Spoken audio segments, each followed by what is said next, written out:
and have gone on a one-day strike. We're demanding rights, respect and fair pay. Last week, their shares plunged 26% at the opening of their listing on the London Stock Exchange. It wiped more than... You know what's genuinely impressive? The speed at which a government can go from winning an election with promises of economic growth and national renewal to sparking absolute fury over parking spaces. Yes, parking spaces, not healthcare, not education, not even the cost of living, but where you're allowed to leave your car when you get home from work. Welcome to modern Britain, where the political battleground has shifted from the grand visions of post-war consensus to whether your new build semi-detached comes with one parking spot or two. I'm your host at UK Political Insight, and today we're diving into what critics are calling Keir Starmer's war on motorists. Labour wants to limit parking spaces on new housing developments, and the response has been about as calm and measured as you'd expect, which is to say, people are losing their absolute minds. So buckle up, or perhaps don't, because you might not have anywhere to park anyway, and let's explore this latest political controversy that's got Britain's drivers absolutely fuming. Right, let's set the scene here, because this story has layers like a particularly complicated lasagna. Labour has committed to building 1.5 million new homes in England by 2029. That's a massive undertaking, genuinely ambitious and desperately needed given the housing crisis we're in. Young people can't afford to buy, rents are astronomical, and we're simply not building enough homes to keep up with demand. So far, so good. Labour wants to fix this, and that's admirable. But here's where things get spicy. As part of these new housing plans, the government has published proposals that would require councils to set limits on the number of parking spaces in new developments, not suggest it as an option, not encourage it gently, but actually require it. Councils would have to impose parking space limits without even needing to justify their decisions. It's like being told you have to go on a diet, but nobody will explain why or what the diet actually involves. The stated reason for this policy is net zero. Labour wants to encourage people to use greener methods of transportation, like public transit, cycling, or walking. In theory, if you build homes with fewer parking spaces, people will be forced to rethink their relationship with their cars. They'll take the bus more often. They'll cycle to work. They'll walk to the shops. It's behavioral nudging through infrastructure planning. Build it and they won't come, at least not in their cars. The logic is that if we're serious about hitting net zero carbon emissions, we need to reduce our reliance on private vehicles. Cars produce emissions, emissions cause climate change, therefore fewer cars equals better planet.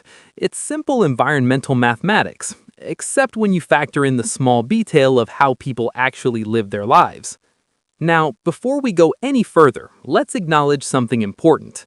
Britain's public transit outside of major cities is often somewhere between inadequate and genuinely terrible.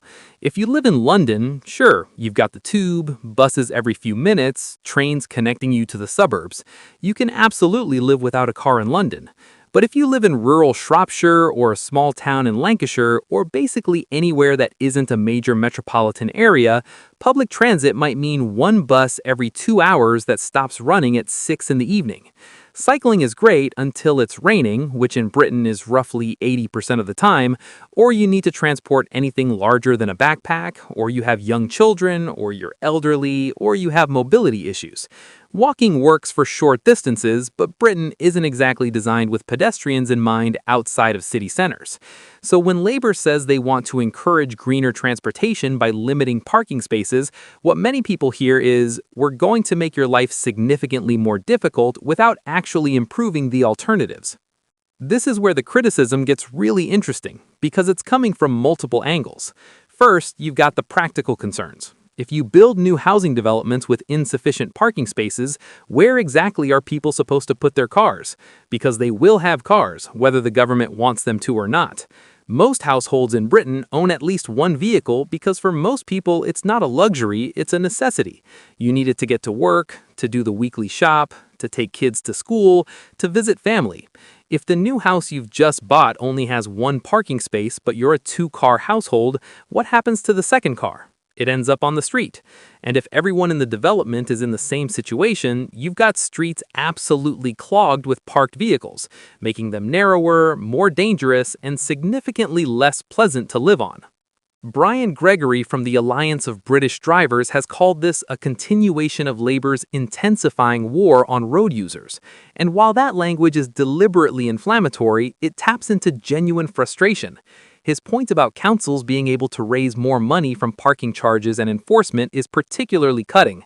If there aren't enough parking spaces in developments and people are forced to park on streets, councils can then charge for resident parking permits, issue fines for parking violations, and generally extract revenue from drivers who are just trying to live their lives. It transforms parking from a basic necessity into a revenue-generating opportunity for cash-strapped local authorities. And let's be honest, councils in Britain are desperately short of money after years of funding cuts, so the temptation to use parking enforcement as a stealth tax is going to be enormous. Gregory also makes the point that the government is quite happy to take billions from road user taxation when roads are falling apart and parking is already inadequate in many places. This is the hypocrisy argument, and it resonates because it's partly true. British drivers pay enormous amounts in fuel duty, vehicle excise duty, and various other motoring taxes. The government rakes in tens of billions annually. Yet potholes are everywhere, road maintenance is shoddy, and now they're being told there won't be enough parking spaces in new developments either. It feels like being charged premium prices for a bargain basement service. You're paying Ritz prices and getting Travelodge facilities. Shadow Transport Secretary Richard Holden has jumped on this with both feet, accusing Labour of ripping up the rulebook that protected families from parking misery. His line that motorists aren't the problem, they're the revenue stream, is absolutely designed to cut through and get headlines. And it works because there's a kernel of truth in it. Drivers do often feel like cash cows for government, at every level. Congestion charges, ultra-low emission zones, parking charges, speeding fines, it all adds up. And now they're facing the prospect of not even having somewhere to park at home without it costing extra or requiring them to fight neighbors for street spaces. That's politically toxic, especially in suburban and rural areas where car ownership is virtually essential. The AA has weighed in as well, with Jack Cousins warning that tightening parking rules could backfire with more illegal and dangerous parking. This is the unintended consequences argument, and it's a strong one.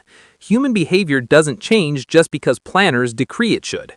If people need cars and there aren't enough official parking spaces, they don't magically stop owning cars. They park illegally. They park on pavements, blocking wheelchair users and parents with prams. They park on corners, creating blind spots that increase accident risk. They double park, causing traffic congestion.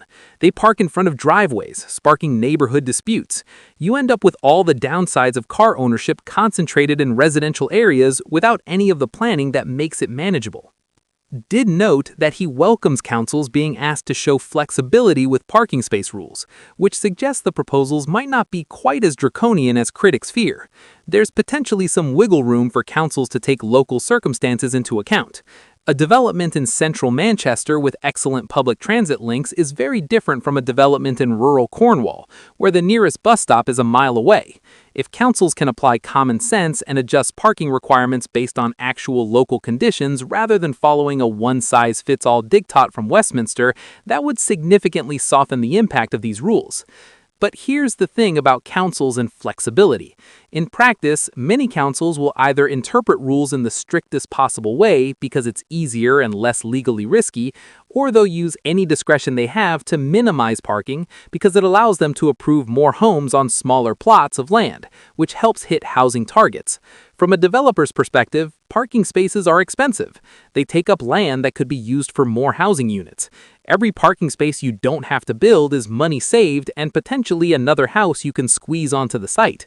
So there's a financial incentive for developers to support limited parking, and councils trying to hit ambitious housing targets will be sympathetic to that argument. The people who lose out are the residents who move in and discover there's nowhere to park.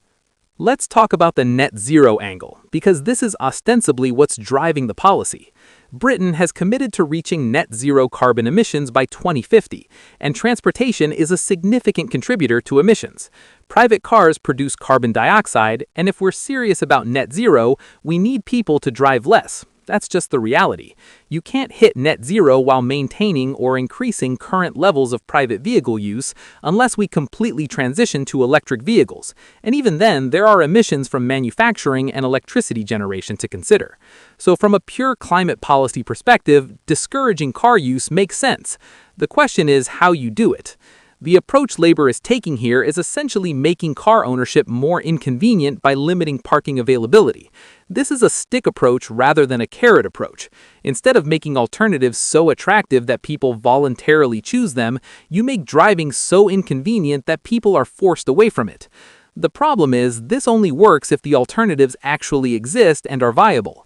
If you take away parking spaces but bus services are infrequent and unreliable, if cycling infrastructure is dangerous or non-existent, if trains are overcrowded and expensive, you haven't encouraged greener transport.